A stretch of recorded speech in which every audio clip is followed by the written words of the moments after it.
Assalamu alaikum. I'm still outside, but I've changed my seat. I'd like to continue on to the sociological, cultural, current situation we are in, which is requiring a great deal of notice. It's something that is, I believe, very pertinent, and it could be very good or it could be very dangerous. Down here in South Florida, you think a lot about the Civil War. So let's begin about something that we learned growing up north, where we were supposed the elite types. You know, the war was between the North and the South. The North was industrial, and it had banks and educational institutions, and it had wealth based on industry and inherited wealth that was more or less educated. Whereas in the South, they had a lot of land and they had a lot of money, but they weren't as educated as we were often reminded of, that these were rebels and they're good old boys and they're Southerners after all. And of course, they had slaves. And so, what could be worse than slavery?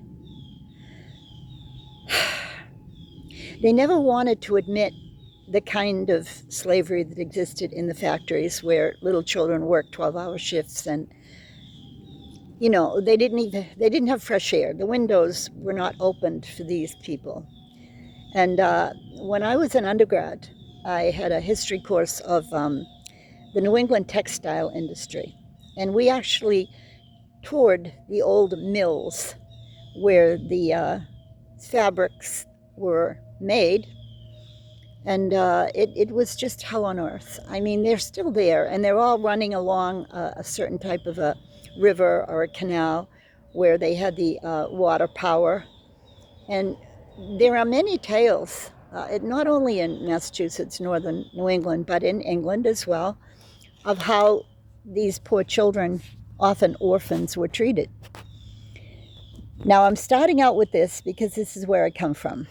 And I was always indoctrinated that the South was backward and we were the elites. Didn't we win the Civil War? Didn't Abraham Lincoln free the slaves? Wasn't he a hero?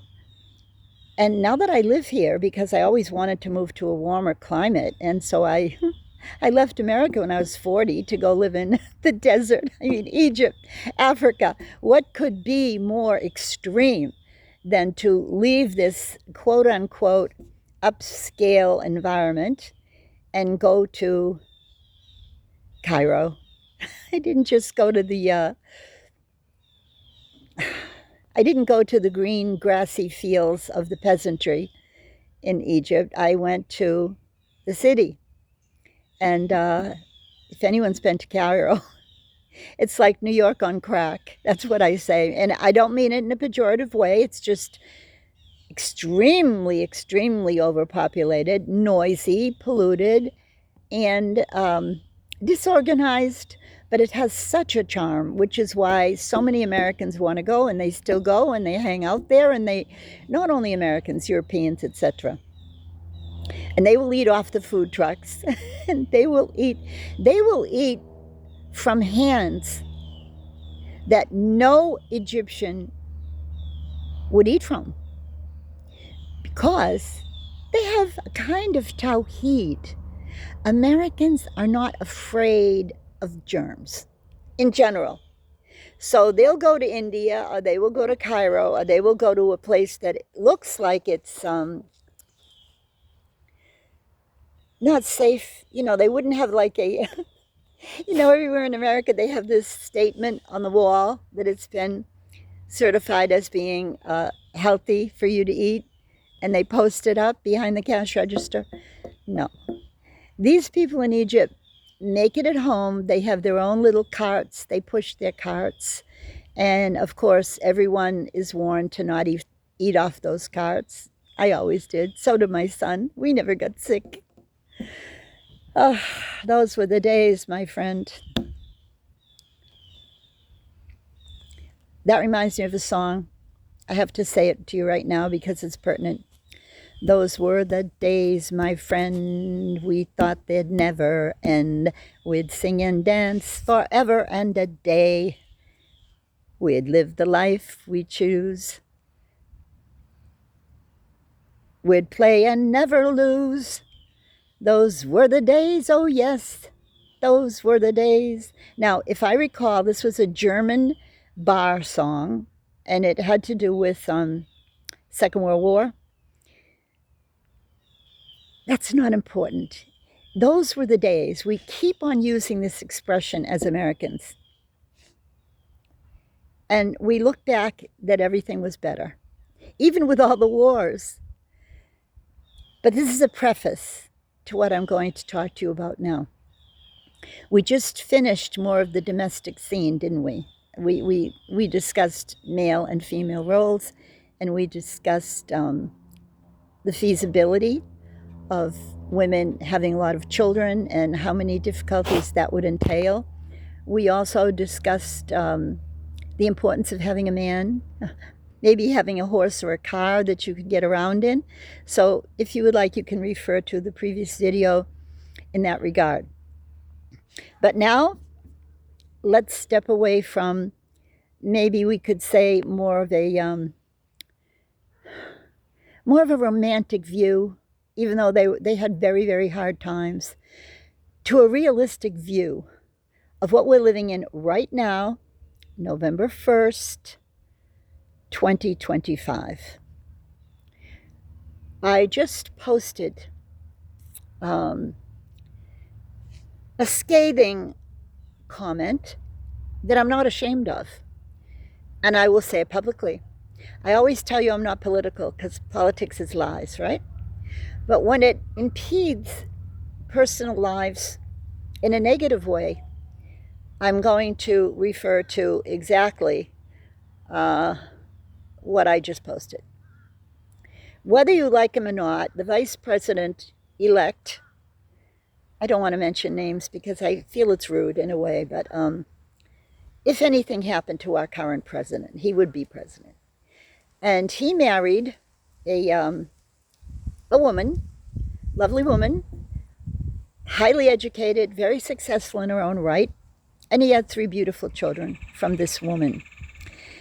But the issue is, he's white and she is browny beige. I don't even know how to describe the color of so many people in the world who are, I always say, a shade of coffee. Either dark, we know there's black coffee, but then we have dark coffee, which is what I prefer. And then we have medium coffee, and then we have light coffee. Well, she's like a medium because she's from India. Her parents are from India. And now they've made a big issue out of this because they're having some sort of a marital issue. I don't really know if it's even true. But they're trying to blame the issue on what they call interracial marriage. And so that's why I began this video. I thought I titled it, but I haven't written it down yet. What do you mean by interracial? And who made up the word race? And how much legitimacy does it really hold in the grand scheme of things when the Creator determined that we'd all have different colors? Whoever said that white is superior? I guess it must have been those rich white men who were usually at some points in time sleeping with their black slaves. So if there's anything intrinsic about the law of attraction, we know that opposites attract. Speaking for myself, which I know you enjoy it when I do this, and sometimes I feel it might be a little bit childish, but if you like it and it's working, I'll continue to do it. I come from, like 90% white, Irish, blue eyes, the whole thing. And then my mom is a little bit of, she's 1/4 Italian, so that makes me 1/8. And so, although she was white and everyone in her family was white, there were a couple of brown-eyed children. My mom's eyes were hazel, so they weren't blue like my entire family's eyes. And my mom was very beautiful, and that was part of the attraction with my dad. And even back then, there were comments. She's not like us. I don't want to say it because it's just so ridiculously wrong. But there was a component of subtle racism in my family where my dad's people felt they were superior to my mom's people. Although I told you, my mom was only 1/4. Her dad was full Italian. I'm sorry, my grandma, Nana, on the Italian side, her dad, Dominic, was full Italian from Italy. Okay? So now, if you see my grandma on my dad's side, she looks Italian, 100%. My grandma on mom's side looks Italian, 100%. Grandma on dad's side looks Irish, 100%.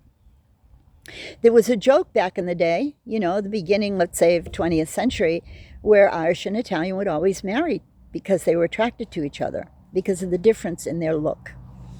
So I grew up being aware of this, and I myself, from my earliest recollection, which would be, let's say, when it starts, 6th grade, I was always attracted in my childish way, and then it grew to the Italian boys. Perhaps I had heard something in my childhood where this was the norm, that the Irish would marry the Italians and vice versa. But I remember my first 2 heartthrobs. I'm going to say this in case somebody might have a remembrance. I don't care. How long ago was this? 65 years ago? No more. 68. Bobby Capasso and Bobby Ciccone. They were my classmates in the parochial school, the nuns' school. And it was like love at first sight, And 6th grade, I'm telling you now, be careful, because we were 12, and I don't know when it starts now, but I would go after school and go to the ballpark just to watch Bobby Capasso play baseball. Behind that fence, it was like I don't know what you call it.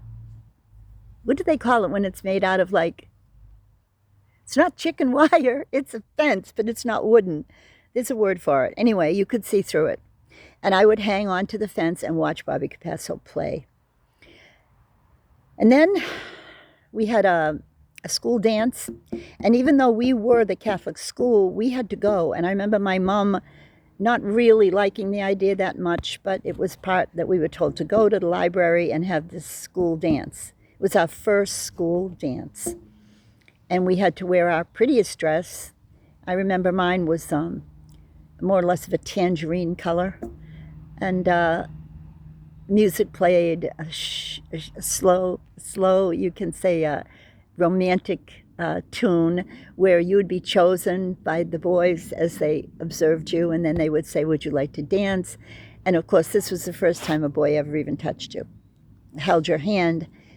In those days, they called it a waltz. We didn't know what it was. We'd just glide across the floor.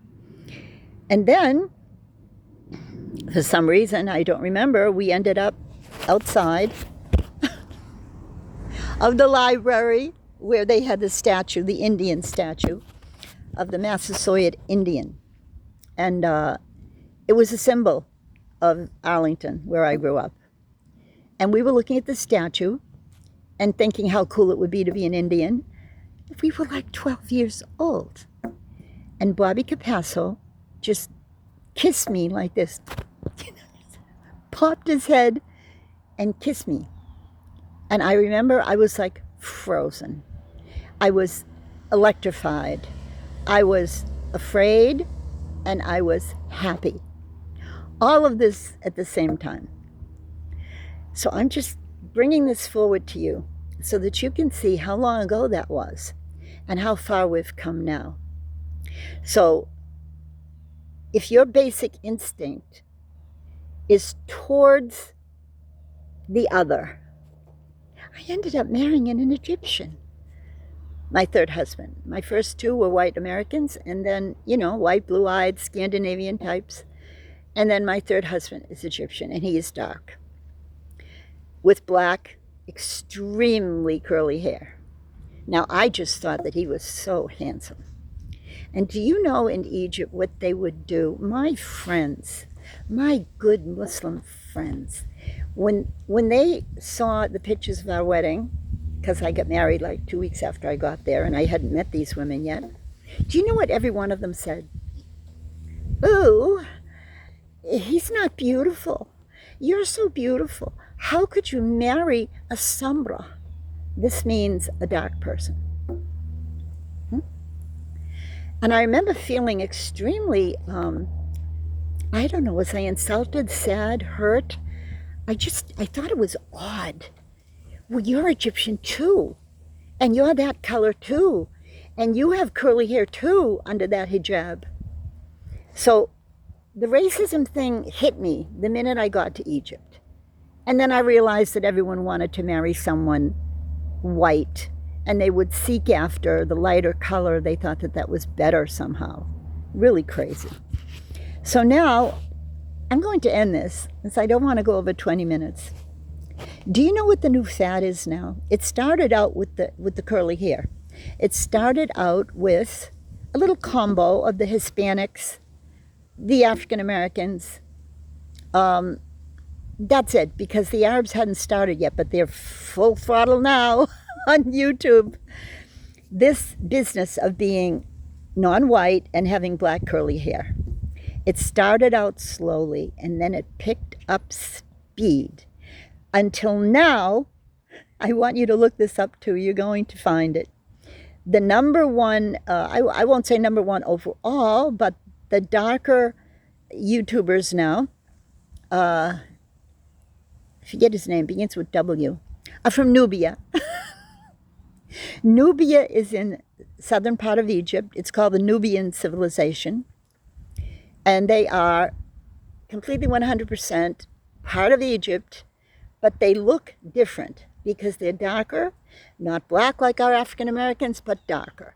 And they have adopted a hairstyle, which is to let their spiral curls go crazy.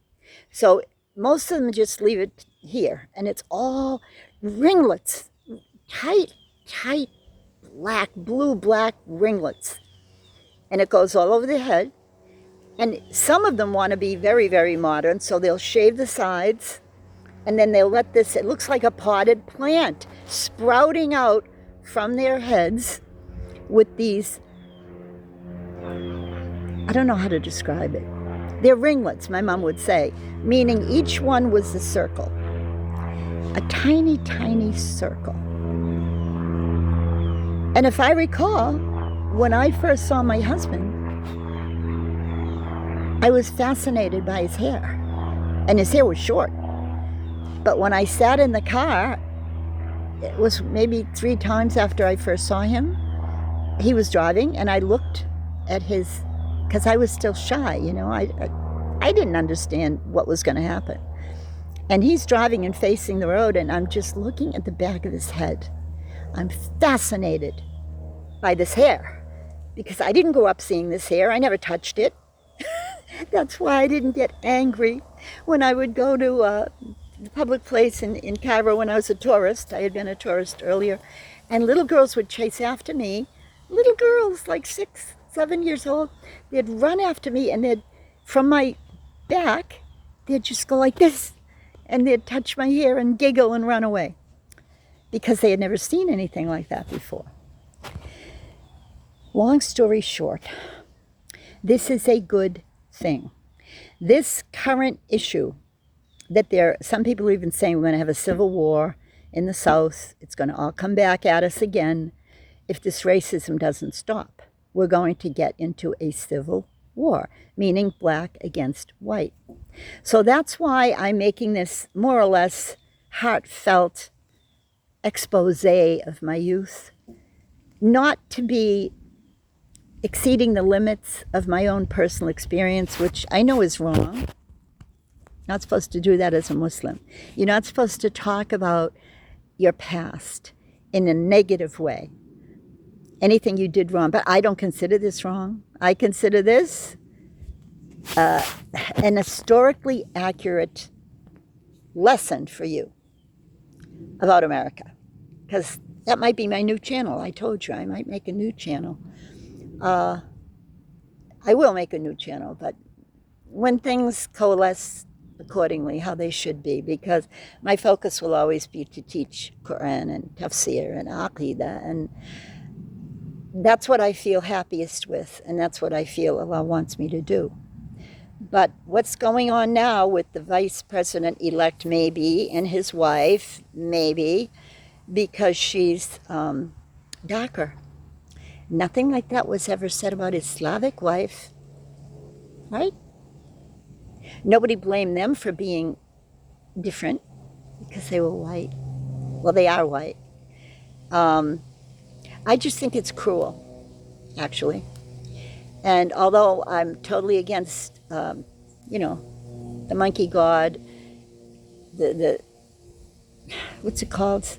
Adoration almost of the cow, where you can't kill it and all of that stuff. I mean, I studied Hinduism a lot. I think it's really wrong. But then again, who am I? You want freedom? Has to be for everyone. So I choose not to have rats in my masjid. They love the rats. They go and pray in the temples with rats. Freedom. I love freedom. I will always defend freedom. And we'll see now. We'll see how much freedom we're going to have, because the onslaught and the accusations and the misrepresentations of Islam are out of control now. So, as my dad always said, when the going gets tough, the tough get going. Yeah, well, I will, inshallah. Assalamu alaikum wa rahmatullahi wa barakatuh.